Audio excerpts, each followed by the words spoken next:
U എയിലെ മഴയെക്കുറിച്ചാണ് ധാരാളം ആളുകൾ ഇപ്പോൾ ചർച്ച ചെയ്യുന്നത്. നാട്ടിലെ പോലെ തന്നെ യു എയിൽ മഴ പെയ്യുകയാണ്. അതുപോലെ അലയിലും മറ്റും ഞാലിപ്പഴം, ഹെയിൽ സ്റ്റോൺസ്, മഞ്ഞുകട്ടകൾ വീഴുന്ന വീഡിയോ ഒക്കെ പല ആളുകളും കണ്ടു കാണും. എങ്ങനെയാണ് മരുഭൂമിയിൽ ഇത്രയധികം മഴ പെയ്യുന്നത്, അല്ലെങ്കിൽ ഇതുപോലെ മഞ്ഞുകട്ടകൾ വീഴുന്നത്?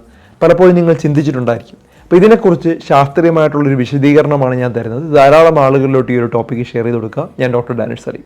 യു എയിൽ നമ്മൾ നനയുന്ന മഴയെന്ന് പറയുന്നത് നിസ്സാര മഴയൊന്നുമല്ല, ശരിക്കും വിലപിടിച്ചിട്ടുള്ള ഒരു മഴയാണ്. കാരണം ഇത് നാച്ചുറലായിട്ട് സംഭവിക്കുന്ന ഒരു മഴയല്ല, കൃത്രിമമായിട്ട് പെയ്യ്ക്കുന്ന മഴയാണ്. ഇതിനെയാണ് നമ്മൾ ആർട്ടിഫിഷ്യൽ റെയിൻ എന്ന് പറയുന്നത്. യു എയിൽ ഇപ്പോൾ തിമിർത്ത് പെയ്യുന്നത്, അല്ലെങ്കിൽ നാട്ടിലെ പോലെ തന്നെ തിമിർത്ത് പെയ്യുന്നത് സ്വാഭാവികമായിട്ടുണ്ടാകുന്നതല്ല, ഉണ്ടാക്കിയെടുക്കുന്നതാണ്.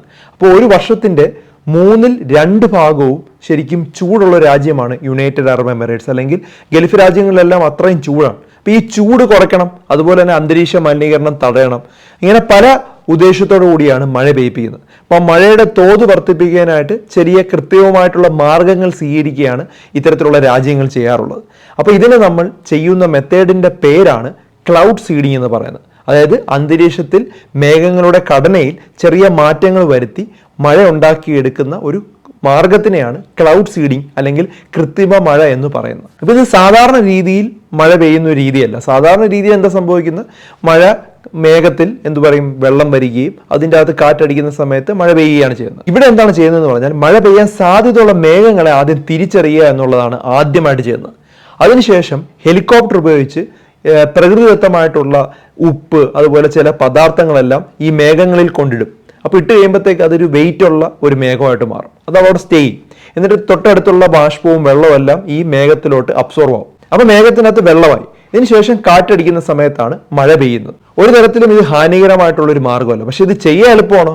എളുപ്പമെന്ന് പറഞ്ഞാൽ വളരെ ടഫാണ്. കാരണം 24 മണിക്കൂർ മേഘങ്ങളെ നിരീക്ഷിക്കുക എന്നുള്ളതാണ് ഏറ്റവും പ്രധാന ഘടകം. മഴ പെയ്യാൻ സാധ്യതയുള്ള മേഘങ്ങളെ കണ്ടുപിടിക്കാൻ വളരെ പ്രയാസമാണ്. ഇനി അഥവാ അത് കണ്ടു കഴിഞ്ഞാൽ ഉടനെ തന്നെ ഹെലികോപ്റ്റർ എത്തിക്കുകയും ആ ഭാഗങ്ങളിൽ കൊണ്ടുപോയി ക്ലൗഡിൽ സീഡ് ചെയ്യുകയും ചെയ്യുക.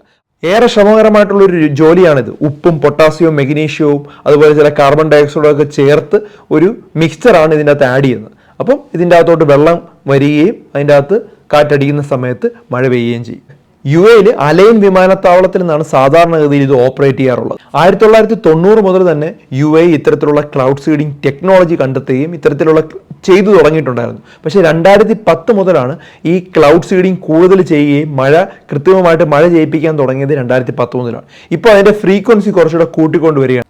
ഓരോ വർഷവും യു എയിൽ മാത്രം ഏകദേശം 1000ഓളം മണിക്കൂറാണ് യു എയിൽ ക്ലൗഡ് സീഡിങ്ങിന് വേണ്ടി സ്പെൻഡ് ചെയ്യുന്നത്. അതുപോലെ തന്നെ ഈ ഒരു ക്ലൗഡ് സീഡിങ്ങിനായിട്ട് സ്പെൻഡ് ചെയ്യുന്നത് വളരെ ഹൈ എമൗണ്ട് ആണ്. $1.25 മില്യൺ എന്നുമാണ് ഇതിനുവേണ്ടി സ്പെൻഡ് ചെയ്യുന്നത്. ഏകദേശം നമ്മുടെ ഇന്ത്യൻ കണക്ക് നോക്കുവാണെങ്കിൽ 10 കോടിയിലധികം രൂപയാണ് ഈ മഴ പെയ്യിപ്പിക്കാൻ വേണ്ടി മാത്രം യു എ സ്പെൻഡ് ചെയ്യുന്നത്. എത്രത്തോളം മഴ ഈ ക്ലൗഡ് സീഡിംഗ് വരെ ലഭിക്കുമെന്നുള്ളത് പ്രെഡിക്റ്റ് ചെയ്യാനാണെന്നും പറ്റില്ല. അതുപോലെ തന്നെ ചിലപ്പോൾ അത് സക്സസ്ഫുൾ ആകാതെയും വരാം. നമ്മുടെ യു എയിൽ മാത്രം ക്ലൗഡ് സീഡിംഗ് ചെയ്യുന്നത് വഴി ഏകദേശം 35% മഴ കൂട്ടാനായിട്ട് കഴിഞ്ഞിട്ടുണ്ട്. യു എ ചെയ്യുന്ന ഈ ഒരു മാർഗത്തിലൂടെ ആഗോളതാപനം കുറയ്ക്കാനും ചൂട് കുറയ്ക്കാനും അതുപോലെ തന്നെ അന്തരീക്ഷ മലിനീകരണം തടയാനും ഹെൽപ്പ് ചെയ്യുന്നതാണ്. സാധാരണ ഇത്തരത്തിൽ ക്ലൗഡ് സീഡിംഗ് ചെയ്ത് കഴിഞ്ഞാൽ ഇന്ന ദിവസം ഇത്ര മഴ ഉണ്ടാകാൻ സാധ്യത ഉണ്ടെന്നുള്ള വെതർ ടെലികാസ്റ്റ് ഒക്കെ വരും.